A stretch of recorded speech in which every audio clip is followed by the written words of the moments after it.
All right, guys, what's going on? Welcome in. So, phase two of the offseason program for the New York Jets started, which means rookie minicamp began yesterday, right? Super, super exciting stuff. Of course, the Jets have a bunch of draft picks. They have a bunch of undrafted free agents, a bunch of tryout invitations as well. So, it should be a really, really exciting spring and summer. I can't wait for it, man. I really, really cannot wait.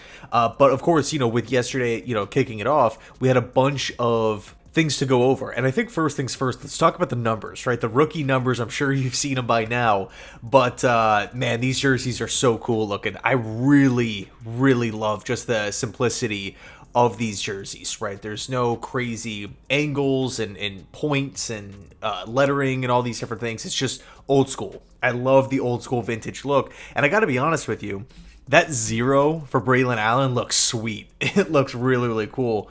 With Olu, that 74 my mind just jumps right to Nick Mangold. Like every single time I see the 74, I'm thinking Mangold. And then 3 is a really cool number 2. My mind just jumps to Seattle Seahawks, Russell Wilson, with quarterbacks wearing number 3. But aside from the numbers, one bit of news that was really, really encouraging, and granted we knew this was coming, but it was still awesome to read.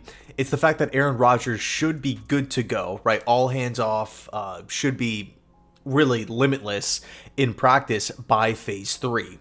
Really, really important stuff. Phase 3 begins in 3 weeks. So, man, it's all coming together. It feels like it's been an eternity since last training camp, since the Rodgers injury. The fact that he's going to be like a full go, not even a full calendar year after the Achilles, is mind-blowing. I mean, same thing with Kirk Cousins, man. Like, Kirk Cousins got hurt like midway through the season, and he's out here throwing at Falcons camp. I remember, like, back in the day growing up, like, if you had an if you had an ACL, for example, like, that was completely devastating. I mean, guys would come back and they wouldn't even look the same. Now it's like you have an ACL, it's just like, boom, you're in for surgery. A year later, you're going to be 100% fine. It's nuts. It's crazy how how advanced everything is on like the medical side and rehab side and everything like that. I mean, like the Achilles used to just be like a career ender back in the day, which is, and again, we got Rodgers and Kirk Cousins throwing not even a calendar year removed from the surgery. So insane stuff. I can't wait to see Rodgers back out on the field with the improved offensive line, with the new weapons from the draft, with Mike Williams as well. Who knows if the New York Jets will, go out and make other free agent acquisitions. I hope so. Right now, we are looking at around $9.1 million in cap space, but we still have yet to sign the rookie draft picks. So, although we traded Zach Wilson, although we traded John Franklin Myers, cleared up money in both situations there, we still aren't in the best cap situation. It's not horrible by any means. There's some teams that just have like no wiggle room whatsoever, but things are doable, right? You can extend DJ Reed, lower his cap number for the season. We still have to worry about a lot of extensions moving forward, but I mean, take a look at the team like the Buffalo Bills, who, I mean, that's a team that's in a much worse cap position than the New York Jets. They signed 3 players 2 days ago. Claypool, Deion Jones, DeJuan Smoot. Things can be done. If the Jets identify a player and the price works, they can bring him in. I really don't feel as though it's going to be an issue, or the Jets are going to say, oh man, we love the fit, we love the player, he wants to come here, but we don't have enough money. I don't think we're going to find ourselves in many situations like that as the spring and summer kind of roll on here. But in regards to Robert Saleh, he did have a press conference, talked a lot about Malachi Corley, just his power, his yards after catch, just excitement on different ways to use him within the offense, which I'm extremely excited about. The thought of Aaron Rodgers, flipping over a quick screen to him, even sending him on a reverse. The special teams aspect, I feel like Malachi Corley on mesh routes underneath, which is something that Hackett ran a lot of with the Denver Broncos, that is going to be so nasty, right? When he takes the underneath route in the crosser, I mean, he can really do damage with the football in his hands. And to me, I feel like Corley could have the role of the third down specialist, right? I know that was talked about a lot with like a Brock Bowers in round 1, but I think with Malachi Corley, those 3rd and 6s, 3rd and 5s. I just can't wait. I cannot wait for preseason and for things to really get going. In regards to Jordan Travis, this is what Robert Saleh had to say. I feel like he's kind of like a ball of clay. He's a tremendously talented young man and extremely gifted, especially athletically. He's got a lot of work to do. He hasn't even scratched the surface. He's winning games doing things that were just pure athleticism.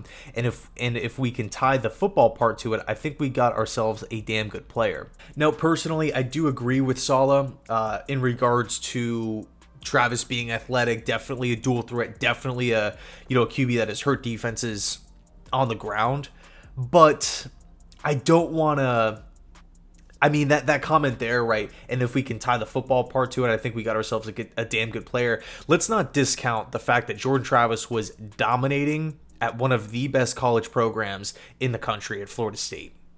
People are down on the ACC. Oh, it's not the SEC. It's not the Big Ten.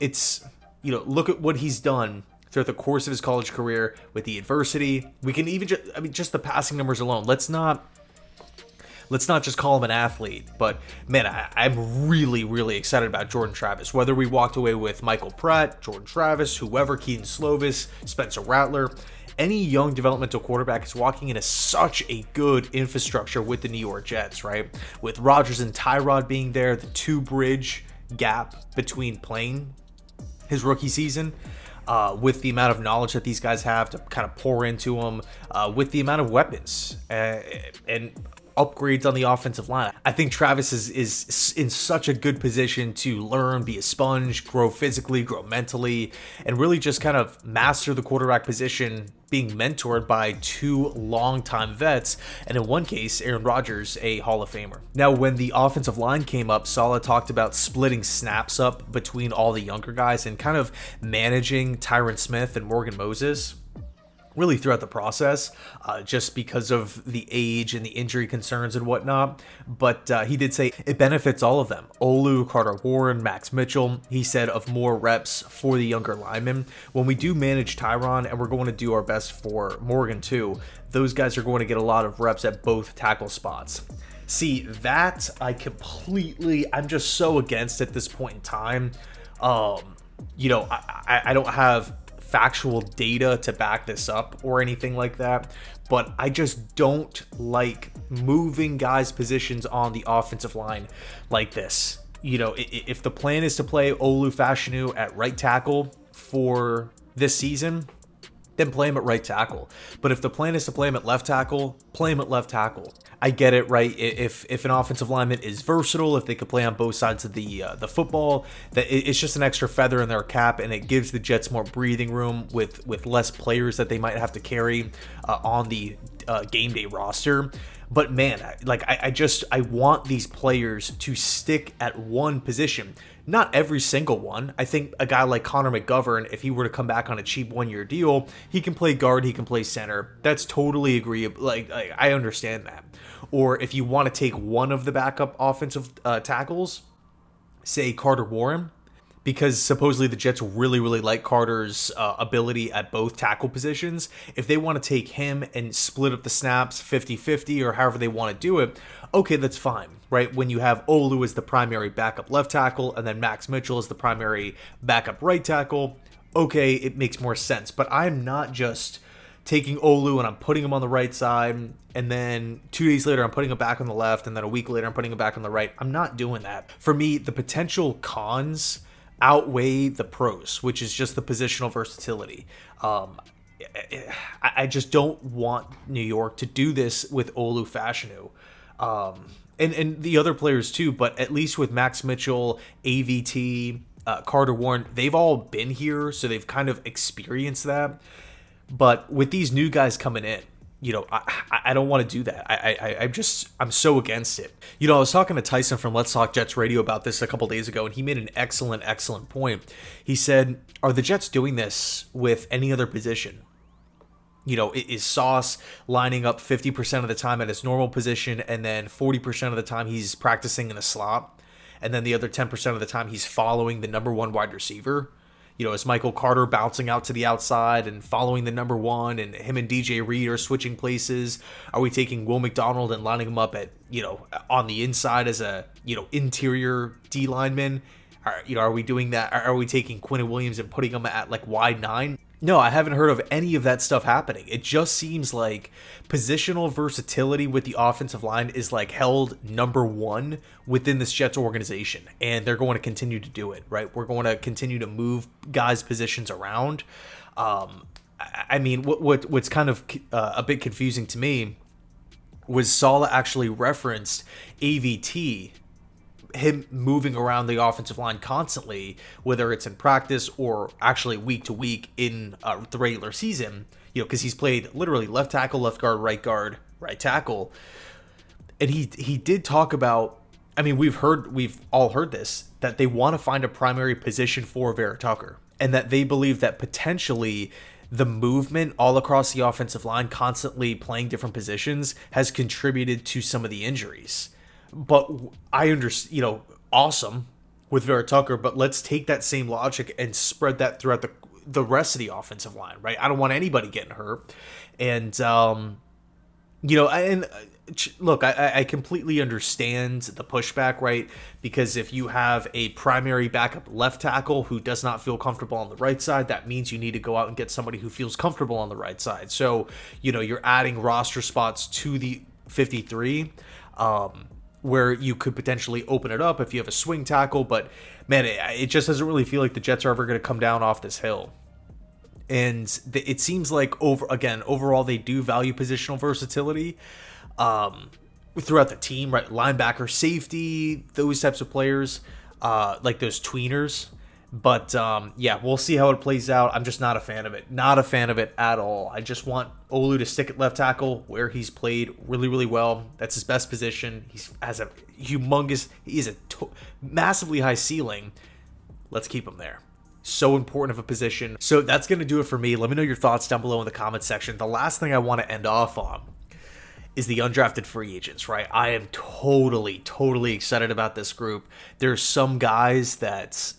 First of all, some guys that I felt like should have been drafted, not necessarily to the Jets, but there's a couple of players. Shaheem Battle, Jerius Monroe, probably my favorite acquisition that the Jets made, corner from Tulane, two-time first team All-AAC with the Green Wave.